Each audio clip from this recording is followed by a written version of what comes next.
मेरी मालकिन की छोटी बेटी हर रात कमरे में तेल और केला लेकर जाती थी और कुछ घंटों बाद बाहर निकलती तो पसीने से लथपथ होती थी। वे ये काम सब लोगों से छिपकर करती थी, लेकिन मेरी नज़र तो उन पर पड़ जाती थी, क्योंकि उस वक्त मैं रसोई घर में काम कर रही होती थी। ये काम उनका रोज का होता था। मैंने उनका ये राज जानने के लिए एक दिन उनके कमरे में छिप गई कि आखिर वे केले और तेल का क्या करती हैं।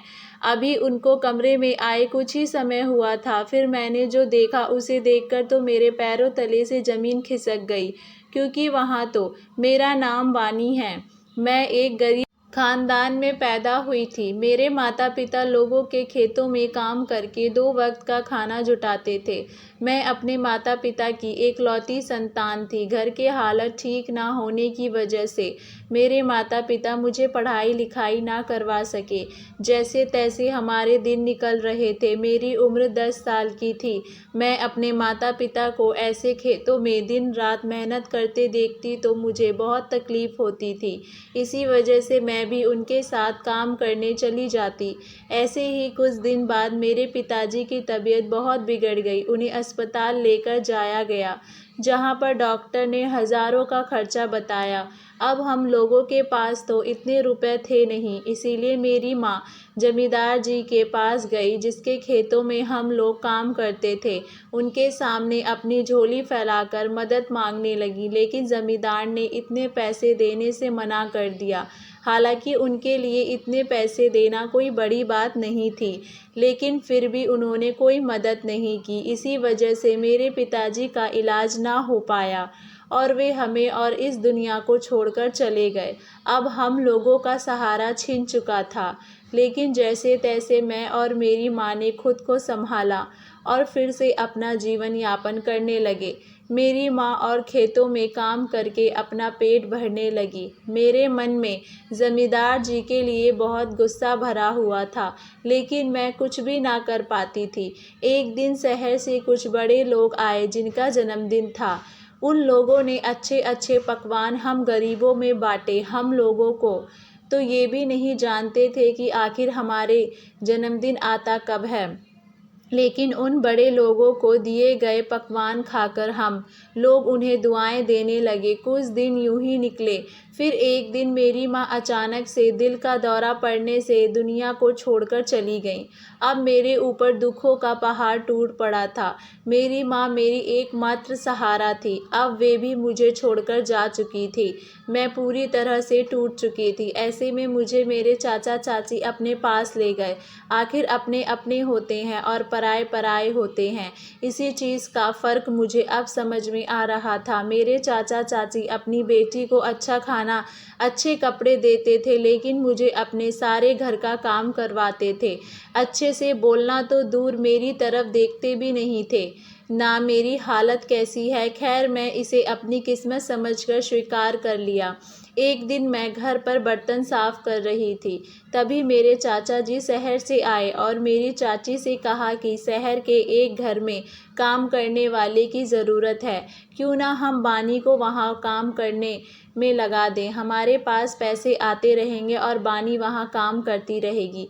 मेरी चाची भी इस बात से खुश हो गई। खुश हो भी क्यों ना, आखिर बानी मेहनत पैसे जो आ रहे थे। दूसरे दिन मेरी चाचा अपने साथ मुझे शहर ले गए। वहाँ हम लोग एक बड़े से मकान में गए, जहाँ पर एक औरत अपनी 2 बेटियों के साथ बैठी थी। चाचा ने उनसे नमस्ते किया और मेरी तरफ इशारा करते हुए कहा कि आज से ये यहीं आपके यहाँ सारा काम करेगी।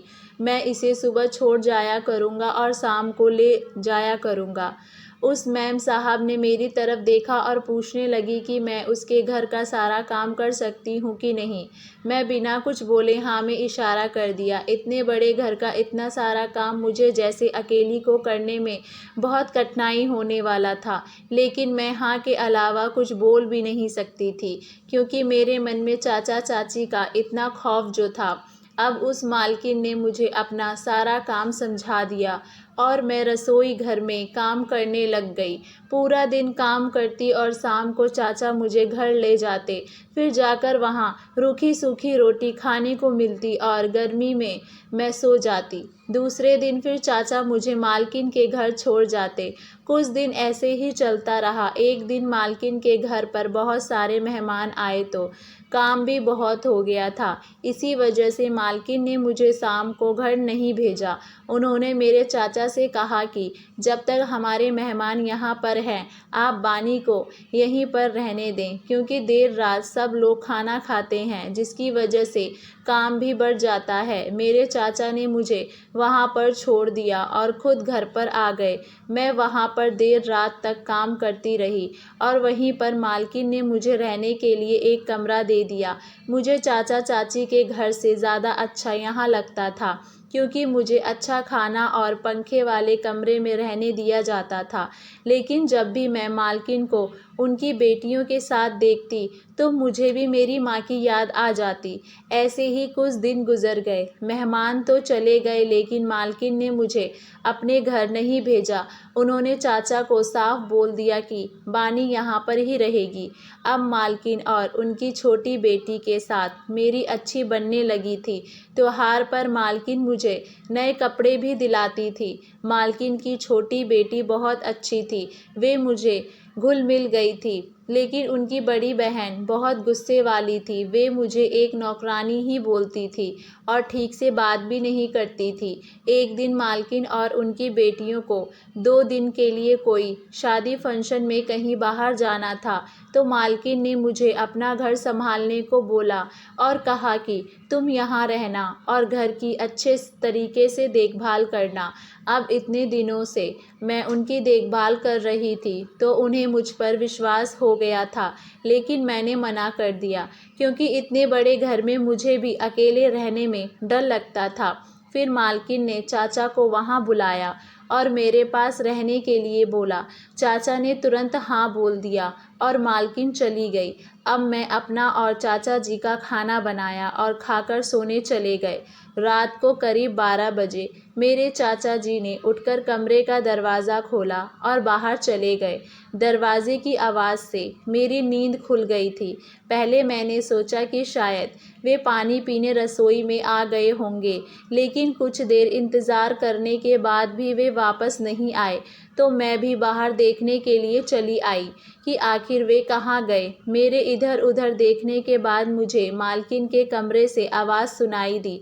मैंने जैसे ही उनके कमरे में झांक कर देखा तो वहाँ पर मेरे चाचा जी मालकिन की अलमारी से कुछ तलाश कर रहे थे। मैंने पूछा, क्या ढूंढ रहे हो चाचा जी?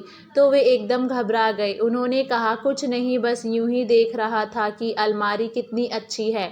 मुझे समझ आ गया था कि चाचा जी यहाँ चोरी की फिराक में इतना बड़ा घर और इतने अमीर लोगों के घर में खुद को अकेला पाकर कुछ आदमियों के मन में पाप भी जगी जाता है। तो फिर मेरे चाचा जी तो ऐसी छोटी मोटी चोरियां गांव में करते ही रहते थे, लेकिन मुझे डर था कि चाचा यहाँ पर कोई भी गड़बड़ ना करें, क्योंकि मैं नहीं चाहती थी कि मालकिन का विश्वास टूटे। खैर, मैं चाचा पर हर समय नज़र रखनी शुरू कर दी। एक पल के लिए भी मैं उनको अकेला नहीं छोड़ती थी। रात को भी गहरी नींद में ना सोती थी। ऐसे ही 2 दिन निकल गए और मालकिन और उनकी बेटियां वापस आ गई। उनके आने के बाद चाचा जी भी वापस चले गए। मालकिन मेरे लिए कुछ कपड़े लेकर आई थीं, जिनको पकड़ मैं बहुत खुश थी। एक रात मैं किचन में काम कर रही थी, तभी मैंने मालकिन की छोटी बेटी मंजू को अपने कमरे में केला और तेल ले जाते हुए देखा। वे ऐसे चोरों की तरह नज़र चुराकर कमरे में जा रही थी, मानो उन्हें कोई देख ना ले। मुझे थोड़ा अजीब सा लगा कि आखिर मंजू दीदी केले और तेल का क्या करेंगी। दरअसल मालकिन के पति कुछ समय पहले गुजर गए थे, तभी से वे अपनी दोनों बेटियों के साथ अकेली रहती थी। ज़मीन जायदाद होने की वजह से उनके अच्छे दिन थे। मैं मंजू दीदी की बात को इतना गंभीरता से नहीं लिया, क्योंकि मुझे लगा कि पढ़ाई करने वाली लड़की है, कुछ करती होगी। आए दिन मंजू दीदी की सहेलियां घर पर आती थीं और ये सब मिलकर कुछ ना कुछ प्रैक्टिकल करती थीं। एक दिन मैं मंजू दीदी से पूछ लिया कि दीदी, आप सब लड़कियां मिलकर क्या करती हैं? तो उन्होंने बताया था कि हम लोग विज्ञान की पढ़ाई करती हैं, जिसकी वजह से ये प्रैक्टिकल करती हैं। मुझे कुछ समझ में नहीं आया, क्योंकि मैं कभी स्कूल नहीं गई थी, तो मुझे कैसे पता होगा पढ़ाई के बारे में।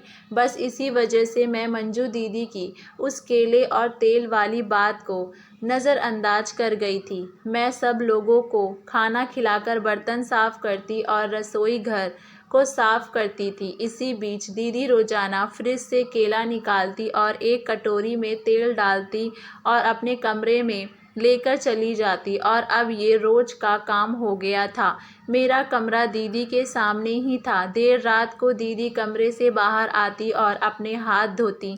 उनका पूरा शरीर पसीने से लथपथ होता था।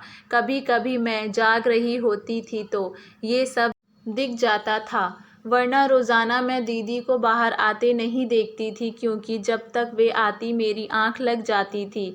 अब तो मुझे ये सब पढ़ाई का मामला नहीं बल्कि कुछ और लगने लगा था, क्योंकि अगर पढ़ाई के लिए ये अपने प्रैक्टिकल के लिए दीदी केला और तेल लेकर जाती तो ऐसे छिपाकर क्यों जाती और रोज़ रात ये सब क्यों करती। मेरे दिमाग में दिन रात सिर्फ यही बात दौड़ती थी कि आखिर दीदी अपने कमरे में क्या करती हैं, क्या है। मैं इस बारे में मालकिन से बात करने की सोची।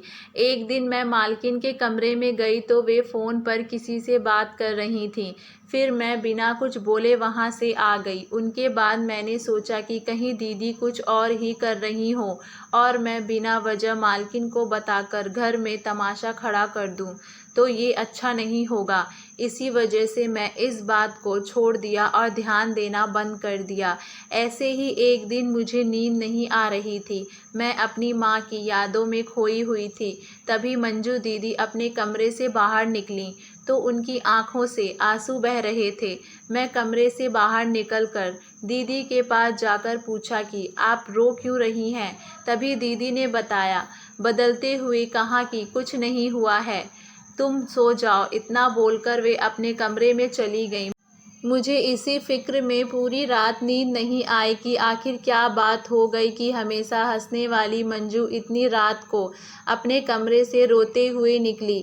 बस अब पूरा दिन मेरे दिमाग में सिर्फ यही बात रहती कि वे केले और तेल कमरे में लेकर जाना, फिर आधी रात को बाहर आकर हाथ को धोना और पूरा शरीर से पसीने से भरा हुआ होना, और फिर एक रात ऐसे रोते हुए बाहर निकलना, और सबसे बड़ी बात कि उनका ये सब काम ऐसे छिपकर करना। अब तो मुझे दीदी पर शक होने लगा था कि वे कहीं कुछ गलत तो नहीं कर रही। अगले दिन दीदी अपने कॉलेज चली गई और बड़ी दीदी अपने कोचिंग। तभी मैंने मालकिन को चाय देने गई, तभी मौका पाकर मंजू दीदी के कमरे में जाकर देखना का सोचा।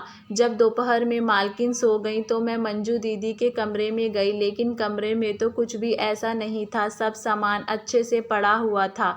मैं बाहर आ गई और सोचने लगी कि आखिर माजरा क्या है। तभी मंजू दीदी और उनकी बड़ी बहन आ गई। मैंने उन दोनों के लिए खाना लगाया, लेकिन मंजू दीदी ने खाना खाने से मना कर दिया।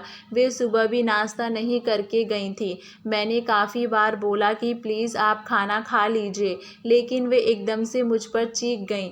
फिर मैंने कुछ ना बोला। थोड़ी देर के बाद मैंने दीदी से सब कुछ पूछने का सोचा, लेकिन फिर मुझे ख्याल आया कि अगर मैंने पूछा और वे गुस्सा हो गईं तो मुझे मंजू दीदी की फ़िक्र थी, क्योंकि जब से मैं यहाँ काम करने के लिए आई थी वे मुझे कभी भी एहसास नहीं होने देती थी कि मैं एक नौकरानी हूँ, और मेरे लिए उन्होंने कुछ भी चीज़ मेरे चाचा चाची से बढ़कर किया था।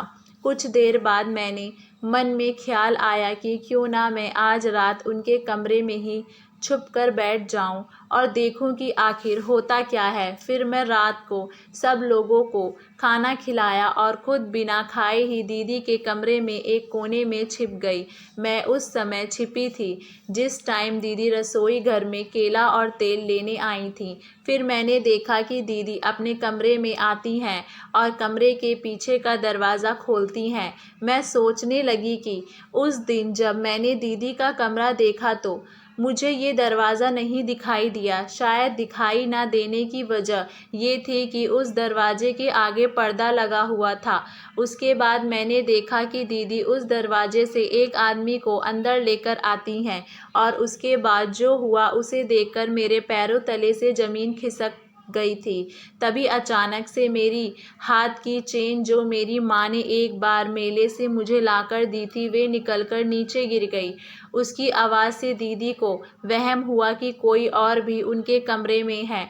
उन्होंने उठकर सब जगह देखा तो एक कोने में मुझे खड़ा पाया। दीदी मुझे देखकर घबरा गईं और गुस्से से मेरी तरफ देखकर बोली, तुम यहाँ क्या कर रही हो? और वे भी ऐसे छिपी हुई क्या कर रही थीं तुम यहाँ पर? मैं भी उनकी इस गुस्से के आगे डर सी गई। फिर मैंने कहा कि मुझे माफ़ करना दीदी, मैं यहाँ कोई गलत इरादे से नहीं छिपी थी। वे मुझे आपकी फ़िक्र हो रही थी क्योंकि आजकल आप ना तो अच्छे से खाती हैं और उस दिन आप अपने कमरे से रोती हुई भी निकली थीं ना। उसके बाद मंजू दीदी ने मुझे सब कुछ बताया कि वे कुछ गलत नहीं करती जबकि भला ही करती हैं। उन्होंने उस आदमी की तरफ इशारा करते हुए कहा कि ये मेरे दादाजी हैं। मेरे पिताजी की मौत के बाद मेरी माँ ने इन्हें घर से निकाल दिया था। तब से ये एक मंदिर में रहते थे, लेकिन मुझे ये सब देखा नहीं गया। मैंने इस बारे में माँ से बात करने की कोशिश की थी, तब उन्होंने मुझे खूब डांटा। उसके बाद मैंने एक प्लान बनाया और रात को दादाजी को अपने कमरे में ले आई थी और सुबह इसे दूसरे दरवाजे से वापस भेज देती थी। मैंने दीदी से पूछा कि फिर वे केला और तेल। तभी दीदी कहने लगी कि मेरे दादाजी का लीवर कमज़ोर है जिसकी वजह से वे ज़्यादा खाना पचा नहीं पाते हैं। इसी वजह से वे एक समय ही खाना खाते हैं। रोज़ सुबह कॉलेज जाते टाइम मैं इन्हें खाना दे आती थी और रात को ये खाना नहीं खाते थे, इसीलिए मैंने इनको फल खिलाना शुरू किया और केला इनका पसंदीदा फल होने की वजह से रोज़ रात को मैं उनके लिए केला लेने गई। माँ को और दीदी को पता न चले इसी वजह से मैं यहाँ सब छिपकर करती हूँ। और मेरे दादाजी के घुटनों में बहुत दर्द रहता है, इसीलिए मैंने तेल लाना शुरू किया ताकि इनके घुटनों की मालिश कर सकूँ। ज़्यादा देर मालिश की वजह से मैं पसीने से भीग जाती थी, तभी तेल लगी हाथ बाहर धोने जाती थी। फिर दीदी ने कहा कि उस दिन मेरे दादाजी की तबीयत ठीक नहीं थी और मैं मजबूर थी अपनी माँ के आगे, इसी वजह से मेरी आंखों में आंसू आ गए। दीदी की इन सभी बातों को सुनकर अब मेरा सारा वहम निकल चुका था। मैं बिना कुछ बोले अपने कमरे में आ गई। मैं बार बार मालकिन को पूछ रही थी कि कोई इतनी निर्दय कैसे हो सकती है। एक बीमार पिता समान ससुर को घर से निकाल दी, लेकिन मन ही मन दीदी पर भी गर्व हो रहा था कि आज के समय इतना अच्छा दिल बहुत कम लोगों का होता है और वे दिल मंजू दीदी के पास था। पता नहीं इस दुनिया को क्या हो गया है, बुजुर्ग लोगों को बिना सोचे समझे घर से निकाल देते हैं। तभी मुझे सब समझ आ गया था कि जिस पर जो तकलीफ गुजरती है वे तकलीफ से वही समझ सकता है।